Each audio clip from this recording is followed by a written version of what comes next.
சிறகடிக்க ஆசை சீரியலில் இனி என்ன நடக்க போகுது அப்படின்னு தான் பார்க்க போகிறோம்.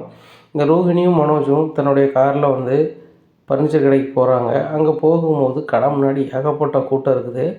அப்போ அதை பார்த்தோன்னே மனோஜ், காலையிலேயே நம்ம கடை திறக்கிறதுக்கு முன்னாடியே பொருள் வாங்க வந்துட்டாங்களா ரோஹிணி, இதை மாதிரி கூட்டம் வந்துச்சுன்னா நம்ம எங்கேயோ போயிடலாமே அப்படிங்கிறாங்க. மனோஜ், அங்கே உத்து பாருங்க அப்படிங்கிறாங்க.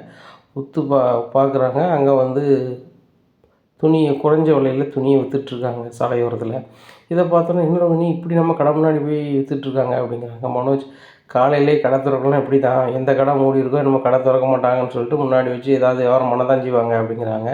உடனே நேரம் மனோஜ் போகிறாரு, நான் இவ்வளோ பெரிய கடை வச்சுருக்கேன், என் கடை முன்னாடி நீங்கள் துணியை போட்டு விற்றுட்டு இருந்தீங்கன்னு என்ன அர்த்தம் அப்படிங்கிறாங்க. சார், உங்கள் கடை போகிறதுக்கு அவ்வளோ வழி இருக்குது.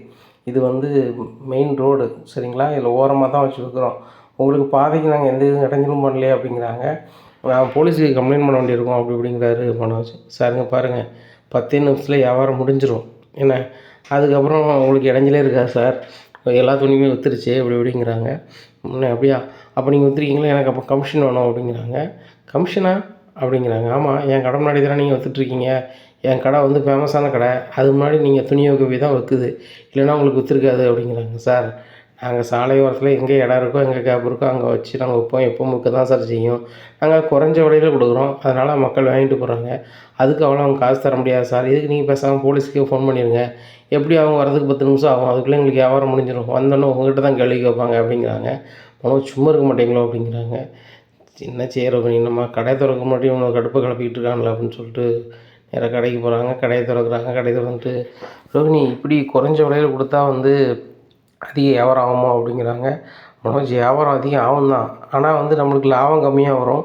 அதுபோக நீ கம்பெனிக்காரங்கிட்ட முக்கால்வாசி பணம் கொடுக்க வேண்டியது இருக்குது, நீ கால்வாசி பணத்துக்கு தான் ஓனரு, நீ ஆஃபர் போட்டோன்னா மாட்டிப்படல அப்படிங்கிறாங்க. ஓ, அப்படி சொல்கிறியோ, சரி சரி சரி அப்படின்னு சொல்லி பேசிகிட்டு இருக்காங்க. அப்போ காலையிலே ஒரு ஆள் வராரு. ரோஹிணி பற்றியா, முதல் கஸ்டமர் வாங்க சார், என்ன வேணும் அப்படிங்கிறாங்க.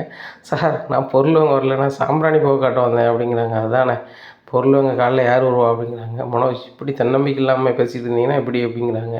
இல்லை ரோஹிணி, இவ்வளோ காலையிலே வரமாட்டாங்க, என்னோடய அனுபவத்தில் சொல்கிறேன் அப்படிங்கிறாங்க.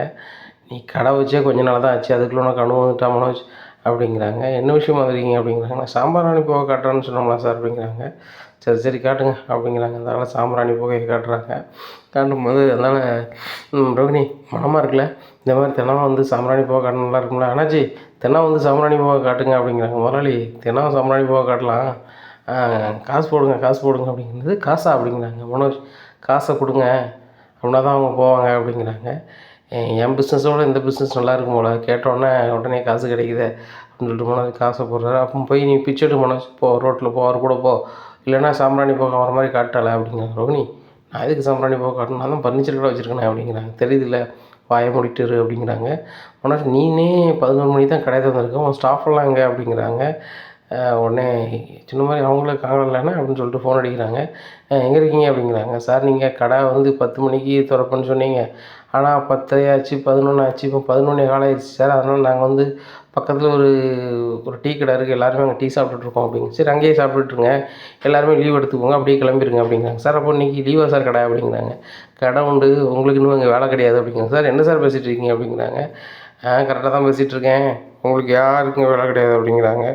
உடனே, இல்லை சாரி சார் சாரி சார் அப்படிங்கிறாங்க. உடனே, சீக்கிரம் வரல அப்படின்னா உங்களுக்கு யாருக்கும் வேலை கிடையாது அப்படிங்கிறாங்க. எல்லோரும் வந்துடுறாங்க. நான் ஓனரு, லேட்டாக வரேன், வர்றது வரைக்கும் கடையில் வெயிட் பண்ண முடியாதோ அப்படிங்கிறாங்க. சார், கடை முன்னாடி அவ்வளோ வெயில் சார் அப்படிங்கிறாங்க. வெயிலா, இதே கடை முன்னாடி ஒருத்தன் வியாபாரம் போட்டு விற்கல, நீங்கள் வெயில்னா போயிடுவீங்கண்ணா அப்படிங்கிறாங்க. சார், காலையிலே கடை திறப்பீங்கன்னு நான் சொல்லி சார் எங்களை சேர்த்திங்க வேலைக்கு, ஆனால் நீங்கள் ரொம்ப லேட்டாக வந்துட்டுருக்கீங்க அப்படிங்கிறாங்க. ரோகிணி சொல்கிறாங்க, ஓனர் அவங்க இஷ்டத்துக்கு வருவாங்க, ஆனால் லேபர் நீங்கள் அப்படி வரக்கூடாது. சரி ரைட்டு, நம்ம காலையிலே கடையை வந்துடுவோம், ஒழுங்காக வேலையை பாருங்கள் அப்படிங்கிறாங்க. சரி மேடம் அப்படின்னு சொல்லிட்டு போகிறாங்க. இந்த கடைக்கு 2 ஓனராக நண்பா அப்படின்னு சொல்லிட்டு வேலை பார்க்குறவங்களே பேசுகிறாங்க. ஒரு ஓனர் தான், அவன் கொஞ்சம் லூசு பையங்கனால அவங்க வீட்டம்மா மேனேஜ் பண்ணுது அப்படிங்கிறாங்க. சரிதான், ஆள் பயந்துக்கிட்டே அலைஞ்சானே இப்போ சரியாயிட்டானா அப்படிங்கிறாங்க. அந்த வாட்ச்மேன் வந்ததுலேருந்து ரொம்ப தெம்பாயிட்டார் அப்படி இப்படின்னுட்டு இருக்காங்க. அப்போ ரோஹிணி கேட்குறாங்க, சரி வாட்ச்மேன் அங்கே அப்படிங்கிறாங்க. வாட்ச்மேனா ரோஹிணி, அந்த இவர் சொல்லிட்டு போனது எனக்கு இதாக இருக்குது அப்படிங்கிறாங்க. என்னது சொல்லிட்டு போனார் அப்படிங்கிறாங்க. நீ மறந்துட்டியா, பேச்சா சொன்னார்ல, இந்த மாதிரி இந்த கோயிலுக்கு என்ன வர சொன்னார், அப்படின்னா தான் லெட்டர் கொடுக்குற விஷயம் எனக்கு தெரியும்னு சொன்னார் அப்படிங்கிறாங்க. உடனே அதெல்லாம் பொய் மனோஜ் வேண்டாம் அப்படி இப்படிங்கிறாங்க. இல்லை ரோகிணி இது என்ன ஏதுன்னு பார்க்கணும் அப்படிங்கிறாங்க. இங்கே ரோகிணி மனசில் வச்சுட்டு என்ன சொல்கிறாங்கன்னா, தினேஷ் தான் வந்து ஆள் அனுப்பிடுவான், அதனால் வந்து இவரை அனுப்ப வேண்டாம் வைக்க வேண்டாம் அப்படின்னு சொல்லிட்டு நினைக்கிறாங்க. இல்லை ரோகிணி நான் என்னென்னு பார்க்க தான் போகிறேன் அப்படிங்கிறாங்க. மனோஜுங்க பாருங்கள், நீங்கள் வந்து பயப்படுறீங்களான்னு செக் பண்ணுறதுக்கு தான் அவங்க வந்து வர சொல்கிறாங்க, நீங்கள் போகாதீங்க, நீங்கள் போகலன்னா நீங்கள் தைரியமான ஆளுன்னு அவங்க நினச்சிப்பாங்க அப்படிங்கிறாங்க. அப்படியா, சரி சரி சரி வாட்ச்மேன் வந்துட்டு நான் ஃபோன் அடி அப்படிங்கிறாங்க. வாட்ச்மேனுக்கு ஃபோன் அடிக்கிறாங்க. ஃபோன் அடிச்சோன்னா, சார் நான் வந்து பக்கத்தில் ஒரு கடையில் சாப்பிட்டுட்ருக்கேன், பில் கொடுக்க காசு இல்லை, தான் உங்களுக்கு ஃபோன் அடிக்கலான்னு பார்த்தேன் அப்படிங்கிறாங்க. காலையில் சாப்பாடு எப்படி நான் தானே வாங்கி தரணும் அப்படின்னு சொல்லிட்டு, சரி ரைட் நான் அந்த பில்லை கொடுத்துட்றேன், எவ்வளவு அப்படிங்கிறாங்க. சார் பில்லு வந்து ரூ. 800 அப்படிங்கிறாங்க. ஆமாம் சார் ரூ. 800 பில்லு அப்படிங்கிறாங்க. காலையிலேயே நீ 800 சாப்பிட்டியா அப்படிங்கிறாங்க. ஆமாம் சார் கொஞ்சம் பரவாயில்லாமல் பசிச்சிச்சு அதான் சாப்பிட்டேன் அப்படிங்கிறாங்க. ஐயோ ஐயோ சரி ரைட்டு அப்படின்னு சொல்லிட்டு, சரி அவங்க அக்கௌண்ட் நம்பர் சொல்லி நான் அனுப்புகிறேன் அப்படின்னு சொல்லிட்டு அக்கௌண்ட் நம்பரில் அனுப்பி விட்றாங்க. என்ன மனோஜ் என்ன செய்கிறீங்க அப்படிங்கிறாங்க. காலையிலே நம்ம வாட்ச்மேன் சாப்பிட்ருக்கேன், 800 பில்லு போ அப்படிங்கிறாங்க. என்ன மனோஜ் நீங்கள் நினச்சிட்ருக்கீங்க, ஒரு நேரத்துக்கு நீங்கள் 800 சாப்பாடு கொடுத்தீங்கன்னா என்ன ஆகுறது அப்படிங்கிறாங்க. நீ தானே ரோகிணி சொன்னேன், இப்படி ஒரு அடிக்கட்டு இருந்துச்சுன்னா நீ பக்கத்தில் யாரும் வரமாட்டாங்க, நீ போய்விட மாட்டேன்னேன், நான் பயப்படலையமாக இருக்கிறனால ஒரு பிரச்சனை இல்லைன்னு சொல்லிட்டு. ஆனால் இவனுக்கு பார்த்தா பயப்பட வேண்டியிருக்கு. இவன் ஒரு நேரத்துக்கு எப்படி சாப்பிட்றான், மதியத்துக்கு நீ எவ்வளோ சாப்பிடணும், நைட்டுக்கு நீ எவ்வளோ சாப்பிடணும், எனக்கு ஒன்றுமே புரியலை அப்படிங்கிறாங்க. மனோஜ் எல்லாம் கொஞ்ச காலம்தான் அப்படிங்கிறாங்க. ரோகிணி ஒவ்வொருத்தன் லெட்டரை கொடுத்து இவனை பீதியை கிளப்பிட்டு இருந்தான், அவன் வந்தால் வந்து இவன் காப்பாற்றணுன்னு சொல்லி தான் இவனை விலைக்கு வச்சேன். இப்போ என்னன்னா அவன் சாம்பிராணி போடுறவங்ககிட்ட சொல்லி விட்ருக்கான், இந்த மாதிரி இந்த இடத்துக்கு இந்த கோயிலுக்கு வர சொல்லு, அங்கே தான் வந்து எதுக்கு நான் லெட்டர் அனுப்புனேன், ஏன் அனுப்புனேன், என்ன விஷயம்னு சொல்ல போகிறாங்க. சரி நான் எதுக்கும் கேட்டு வந்ததுனே அப்படிங்கிறாங்க. உடனே ரோகிணி சொல்கிறாங்க, தயவுசெய்து நீ போக வேண்டாம் மனோஜ், அப்படி நீ போனால் தான் பயந்தாங்களையுமா நினைப்பாங்க, நீ போகவே வேண்டாம் அப்படிங்கிறாங்க. உடனே சரி ரோகிணி நான் போகல அப்படிங்கிறாங்க. சரி மனோஜ் நான் பார்லர் போய்ட்டு வரேன் அப்படின்னு சொல்லிட்டு கிளம்பி போகிறாங்க. நல்ல வேளை மனோஜை வந்து போக விடலை. இந்த தினேஷ் பார்க்குற வேலை தான், தினேஷ் தான் வந்து ஆளை செட் பண்ணி அந்த கோயிலுக்கு வா, நான் எதுக்கு லெட்டர் அனுப்புனேன்னு உண்மையை சொல்லணும்னு சொல்லியிருக்கான், என்னை பற்றி உண்மையை சொல்லதுக்கு தான் அவன் இது பண்ணியிருக்கான் அப்படின்னு சொல்லிட்டேன். யாராவது சிட்டி ஆஃபீஸ் போகிறாங்க. சிட்டி ஆஃபீஸில் போய் என்ன சிட்டி நீ அந்த பிஏவை ஏதாவது செய்தேன்னு சொன்னால் நான் ஒன்றுமே பண்ண மாட்டேன் அப்படிங்கிறாங்க. நீ கூட தான் ஒன்றும் பண்ண மாட்டேற, அந்த முத்து செல்லில் இருக்க வீடியோவை எடுத்து நீ அனுப்பு தான் வைக்கன்னு சொன்னேன், இன்னும் அனுப்பலை அப்படிங்கிறாங்க. இங்கே பாருங்கள் அவங்க செல்லில் நான் பார்த்தேன், பார்த்துட்டு இருக்கும்போது செல்லில் வீடியோவை ஃபார்வேர்ட் பண்ணலான்னு பார்த்தாக்கா செல்லு சுவிட்ச் ஆஃப் ஆகி போச்சு. இன்னொரு முறை நான் கண்டிப்பாக அனுப்பிடுவேன். எங்கள் வீட்டில் வந்து கொலு நடக்கும், கொலு நடக்கும்போது எல்லாருமே சாமி கும்பிட்டுட்ருப்பாங்க, நான் நைஸாக போய் அந்த செல்லை எடுத்து அனுப்பி விட்ருவேன் அப்படிங்கிறாங்க. அதை முதல்ல செய், அது செஞ்சால் மட்டும்தான் வந்து எனக்கு மனசு சந்தோஷமாக இருக்கும். அது போக அந்த முத்து மீனாவும் அவங்க வீட்டில் இருக்கக்கூடாது, இந்த ஊர் உலகத்துக்கு மத்தியில் அசிங்கப்படணும், அவன் மச்சினன் ஜெயிலுக்கு போகணும், அப்படி போனால் தான் வந்து இந்த சிட்டி யாருன்னு தெரியும் அப்படிங்கிறாங்க. எனக்கும் கடுப்பாக தான் இருக்குது சிட்டி, எனக்கு இந்த பிஏவை ஏதாவது பண்ணு அப்படிங்கிறாங்க. சரி முதல்ல நீ பண்ணு, நான் அப்புறம் பண்ணுறேன் அப்படிங்கிறாங்க. நீ பண்ணதுக்குள்ள அவன் என்னை முடிச்சு விட்ருவான், இவன் என் புருஷனை வர சொல்லி என்னை பற்றி உண்மையை சொல்கிறதுக்கு ஒரு இடத்துக்கு வர சொல்லியிருக்கான் அப்படிங்கிறது. அவன் புருஷன் எந்த இடத்துக்கு வர சொல்லியிருக்கானா அப்படிங்கிறாங்க. உடனே ஆமாம் அப்படிங்கிறாங்க. அதை எவனாவது பயங்காட்டுறதுக்கு சொல்லியிருப்பான், உன் புருஷனை பயந்தாங்கலியா அப்படிங்கிறாங்க. கொஞ்சம் பயந்தாங்கலி தான் அப்படிங்கிறாங்க. நீ போகண்டான்னு சொல்லிட்டல அப்படிங்கிறாங்க. போகண்டான்னு சொல்லிட்டேன். இப்படி இது யாராவது சின்ன பிள்ளைத்தனம் விளாட்டு பண்ணிகிட்ருப்பாங்க. டேரெக்டாக யாராவது வந்தால் எனக்கு கால் பண்ணு, நீ நான் பார்த்துக்குறேன், உன் கடையை நான் மேனேஜ் பண்ணிக்கிறேன் அப்படிங்கிறாங்க. இல்லை இல்லை உங்களுக்கும் எனக்கும் சம்மந்தம்னு சொல்லி என் வீட்டுக்காரர் தெரிஞ்சிடக்கூடாது அப்படிங்கிறாங்க. ஓ அப்படி சொல்ல வரீங்களா, அதுவும் சரி தான். நீங்கள் முதல்ல ரோகிணி மேடம் முதல்ல அந்த வீடியோ எடுத்து ஃபார்வேர்ட் பண்ணுறீங்க, அதுக்கப்புறம் என்கிட்ட வரீங்க, உங்களுக்கு என்ன பிரச்சனை நான் தீர்க்கிறேன், பணம் கஷ்டமாக இருந்தாலும் சரி தான், மன கஷ்டமாக இருந்தாலும் சரி தான், இந்த தினேசால பிரச்சனைனாலும் சரி தான், எதுனாலும் நான் பார்த்துப்பேன், அது வரைக்கும் நான் உங்களுக்கு ஒன்றும் செய்ய மாட்டேன் ரோகிணி, நீங்கள் வட்டி ஏதோ தர வேண்டாம், எனக்கு செய்ய வேண்டியது அது மட்டும்தான், அந்த வீடியோ எடுத்து ஃபார்வர்ட் பண்ணுங்கள் அப்படிங்கிறாங்க. சரி சிட்டி அப்படின்னு சொல்லி கிளம்பி வராங்க. ஒன்றுமே ஓடலை. இந்த சிட்டிகிட்ட சொன்னால் இப்போ ஏதாவது ஆக்சிடென்ட் பண்ண பார்த்தா சிட்டி வேறு அந்த வீடியோ அனுப்பினா தான் பண்ணுவாங்கிறான். இப்போ என்ன செய்யனே தெரியலையே, மனோஜ் ஒரு வேளை கோயிலுக்கு போயிடக்கூடாது அப்படின்னு சொல்லிட்டு நினைக்காங்க. இப்படியா இருக்குது இந்த சூழ்நிலையில் பார்லரில் வந்துட்டு நேராக அங்கே ஃபர்னிச்சர் கடையில் உள்ள பையன் கிட்ட ஹலோ அப்படிங்கிறாங்க. மேடம் அப்படிங்கிறாங்க. நான் பேசுவேன் என் வீட்டுக்காக தெரிய வேண்டாம் அப்படிங்கிறாங்க. என்ன மேடம் சொல்லுங்கள் அப்படிங்கிறாங்க. மனோஜ் வந்து அங்கே தான் இருக்காரா அப்படின்னு கேட்குறாங்க. சார் இங்கே தான் இருக்காங்க அப்படிங்கிறாங்க. சரி சரி அப்படின்னு சொல்லிட்டு ஃபோனை ஆஃப் பண்ணிவிட்டு இவங்க வந்து பார்லரில் ரொம்ப சந்தோஷமாக வேலையை பார்க்க ஆரம்பிச்சிடுறாங்க. இங்கே மனோஜுக்கு ஒவ்வொன்றா சிந்தனை ஓடுது. இது நாள் வரையிலும் நம்மளுக்கு வந்து பாதுகாப்பாக இருக்கும் அப்படின்னு சொன்னால் காரணம் வாட்ச்மேன் இருக்கிறது தான். வாட்ச்மேனை மீறி புகை போடுதுன்ட்டு சொல்லி விட்ருக்கானே, இப்போ என்ன பண்ணுறது? உண்மையிலே இந்த லெட்டரில் ஆனால் எழுதி கொடுத்த மாதிரி நடந்துருமா என்னென்னு தெரியலையே. சரி நேரில் போய் என்னென்னு கேட்டுருவோமா, எதுக்கு இப்படி பண்ணேன், ஏதையும் இப்படி பண்ணேன்னு கேட்டுருவோமா, இல்லை அவனை ஒரு ஃபோட்டோ கூட எடுத்துடலாமே அப்படின்னு சொல்லிட்டு பல மாதிரி நினைக்காரு மனோஜ்.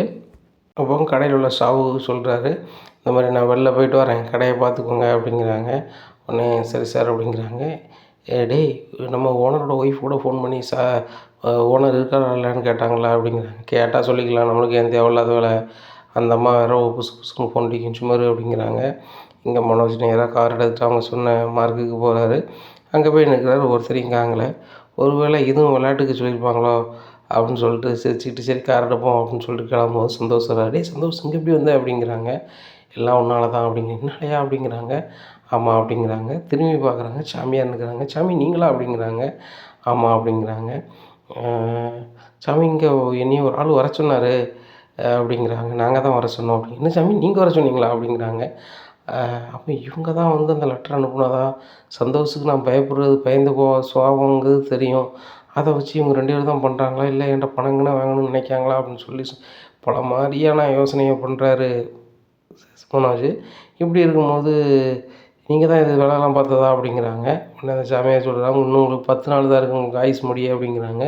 சாமி என்ன சொல்கிறீங்க அப்படிங்கிறாங்க. ஆமாப்பா உனக்கு 10 நாள் தான் இருக்குது, நீ பயத்தோடையே இருந்திருந்த அப்படின்னு சொன்னால் நீ வந்து ரொம்ப நீண்ட ஆயுசு போயிருப்ப. ஆனால் சமீபமாக நீ வந்து பயப்படாமல் உனக்கு ஒரு வாட்ச்மேனை கடை வாசலில் வச்சு நீ பயம் இல்லாமல் இருந்துட்ட. அதனால் உன் 10 நாளில் உன் கணக்கு முடியுது, உன் கணக்கு வந்து அவ்வளோதான் முடிஞ்சிருச்சு அப்படிங்கிறாங்க. சாமி என்ன சாமி சொல்கிறீங்க அப்படிங்கிறாங்க. ஆமாம் நான் தான் வந்து சந்தோஷ்கிட்ட சொன்னேன், இந்த மாதிரி அந்த பையனுக்கு ஆயுசு ரேகை ரொம்ப கம்மியாக இருக்குது, சீக்கிரம் போய் சேர்ந்துருவார், அதனால் வந்து அவர் பயந்த சுபாவத்தையே இருந்தால் அந்த வினை வந்து மாறிடும், மாறிடுச்சுன்னு சொன்னால் அவர் நீண்ட ஆயுசு இருப்பார் அப்படி இப்படின்னு நான் சொன்னேன். அதனால தான் வந்து ஒரு லெட்டர் எழுதி ஒரு பையன்கிட்ட அனுப்பிக்கிட்டு இருந்தோம். நீ அதில் பயத்துலேயே இருப்பீங்க அப்படின்னு பார்த்தா நீங்கள் என்னன்னா ஒரு வாட்ச்மேனை வச்சு அதை மாற்றிட்டீங்க, இயற்கையை விதியை மீறிட்டீங்க, இன்னும் ஒன்றும் செய்ய முடியாது அப்படிங்கிறாங்க. சாமி இதுக்கு பரிகாரமே இல்லையா அப்படிங்கிறாங்க. இங்கே பாருங்கள், அந்த கடை வந்து உங்களுக்கு இருக்கிறது வரைக்கும் உங்களுக்கு ஆயுசு கெட்டி கிடையாது, இன்னும் 10 நாள் தான் கடை உங்கள்கிட்ட இருக்கும், ஆனால் நீங்கள் இருக்க மாட்டீங்க, போய் சேர்ந்துருவீங்க அப்படிங்கிறாங்க. சாமி நல்லா இருப்பீங்க, எனக்கு வந்து ஆயுசு தான் முக்கியம், கோடிக்கணக்கான சொத்து வந்து மலேசியாவில் இருக்குது, அது எனக்கு கொரியரில் வந்த மாதிரி கொஞ்சம் லேட்டாக வந்துட்டுருக்கு, ஆனால் வந்து சீக்கிரம் எனக்கு வந்துடும், அதை நான் அனுபவிக்கணும் சாமி, ப்ளீஸ் சாமி. என் பொண்டாட்டி பெரிய கோடீஸ்வரி, அவள் சொந்தமாக பார்லர் வச்சுருக்கா, அவளே மாதம் லட்சக்கணக்காக சம்பாத்தியம் பண்ணுறா, நான் சம்பாத்தியம் பண்ணி தான் இது பண்ணணும்னு அவசியமே இல்லை, எனக்கு வந்து கஷ்டப்பட்டு உழைச்சி வேர்வை வந்துலாம் இன்னும் சம்பாத்தியம் பண்ணணுங்கிறது எனக்கு தோணவே தோணாது, நான் வந்து ஏசி காற்றுல இருக்கணும், இல்லை கோடிக்கணக்கில் வரணும், அப்படி புத்தி உள்ளவன், அப்படி சந்தோஷமாக இருக்குன்னு நினைக்கிறவன், எனக்கா 10 நாளில் உங்கள் லைஃப் முடிஞ்சிருந்தும் போது எனக்கு ரொம்ப கஷ்டமாக இருக்குது சாமி, இதுக்கு பரிகாரம் தான் என்ன அப்படிங்கிறாங்க. பரிகாரம் வந்து ஒன்றே ஒன்று தான், அதை நீ செய்ய மாட்டே தம்பி அப்படிங்கிறாங்க.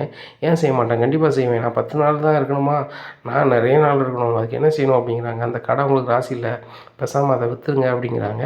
நான் உடனே எப்படி விற்க முடியும், 10 நாளில் இப்போ தான் கடை வச்சுருக்கேன், அது போக எங்கள் மாமனார் பணம் அனுப்பி நான் வச்சுருக்கேன், அது எப்படி விற்க முடியும் அப்படிங்கிறாங்க. தம்பிங்க பாருங்கள், உங்களுக்கு கடை ஆரம்பிக்க எப்படி பணம் வந்துச்சு, ஏது பணம் வந்துச்சுன்னு எல்லாமே ஞான திருஷ்டியில் தெரியும் அப்படிங்கிறாங்க.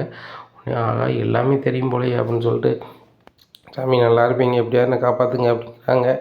ஒரே வழி தான், கடையை மாற்றணும் என்ன அப்படிங்கிறாங்க. சரி சாமி யாரையாவது சொல்லுங்க, நான் அவனுக்கு எழுதி கொடுத்துருதேன், காசு கூட தரவாட்டும் பரவாயில்லை, எனக்கு தேவை ஆயுசு கட்டி ஆகணும் அப்படிங்கிறாங்க.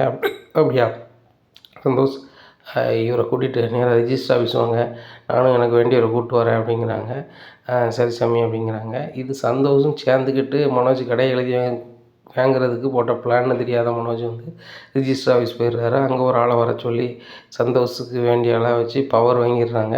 பவர் வாங்கிட்டு கடை அவங்களுக்கு மாறிடுச்சு, இன்னும் 10 நாளைக்கு கடை பக்கத்தில் வராதுங்க, கடை ஓனர் இவர், ஆனால் கடை வந்து உங்களுக்கு இன்னும் வராது, ஆனால் அதை விட ஒரு 10 நாள் கழித்து கோடிக்கணக்கான பணம் வந்து மலேசியாவிலேருந்து உங்களுக்கு அக்கௌண்ட்டில் வந்து குமியும். அது போக மலேசியாவிலேருந்து உங்களை கூப்பிடுவாங்க உங்கள் மாமனார், நீங்கள் அங்கே போய் நீங்கள் வந்துட்டு என்ன செய்யணும், தொழிலை ஆரம்பிக்கணும், ஓஹோன்னு வரணும், பெரிய ஆளாக வருவீங்க அப்படிங்கிறாங்க. சாமி அப்போ இந்த கடை மட்டும் என்கிட்டருந்து மாறி போயிடுச்சுன்னா நான் கண்டிப்பாக பெரிய ஆளாகிருவேனா அப்படிங்கிறாங்க. 100% பெரிய ஆளாகிருவீங்க சரிதானா, இதுதான் என்னுடைய கணிப்பு அப்படிங்கிறாங்க. சரி சாமின்னு சொல்லிட்டு நேராக வீட்டுக்கு போயிடுறாங்க. வீட்டுக்கு போயிட்டு மனோஜ் ரொம்ப அமைதியாக உட்காந்துருக்காங்க. அப்போது விஜயா கேட்குறாங்க, என்னடா ரொம்ப அமைதியாக இருக்க அப்படிங்கிறாங்க. இல்லைம்மா எனக்கு பிடிச்ச பீடெல்லாம் விலகி போச்சு அப்படிங்கிறாங்க. எனக்கு தெரியும்டா உனக்கு பிடிச்ச பீடெல்லாம் விலகிருச்சு, நீ பெரிய லெவலில் பிஸ்னஸ் பண்ணி பெரிய ஆளாக வருவ அப்படிங்கிறாங்க. ஏம்மா அதுவே பண்ணாமல் கோடிக்கணக்கான பணம் வந்து என் அக்கௌண்ட்டில் ஏறுமா அப்படிங்கிறாங்க. அது எப்படிடா அப்படிங்கிறாங்க. அதாம்மா விதி, எல்லாம் மாறும் அப்படிங்கிறாங்க. கண்ணா அப்போ நீ வந்து அம்மாவுக்கு வந்து என்னடா செய்வ அப்படிங்கிறாங்க. ஏம்மா இந்த உலகத்தையும் உங்களுக்கு விலைக்கு வாங்கி தருவேன் அப்படி ஒன்று பயங்கர பில்டப் பண்ணுறாங்க. பண்ணுடா ஏம்மா உங்கள் நடன பள்ளிக்கு போகலையா அப்படிங்கிறாங்க. ஆமாடா நேரம் ஆயிடுச்சு அப்படிங்கிறாங்க. நான் போய் விட்டு வரேம்மா அப்படின்னு சொல்லிட்டு பேரை விட்டுறாங்க. விட்டுட்டு நடன பள்ளியை பார்த்துட்ருக்காங்க. ஏம்மா ஸ்டூடெண்ட்லாம் நிறைய சேர்ந்துட்டாங்க போல, இதையே டெவலப் பண்ணலாம் போலயே அப்படிங்கிறாங்க.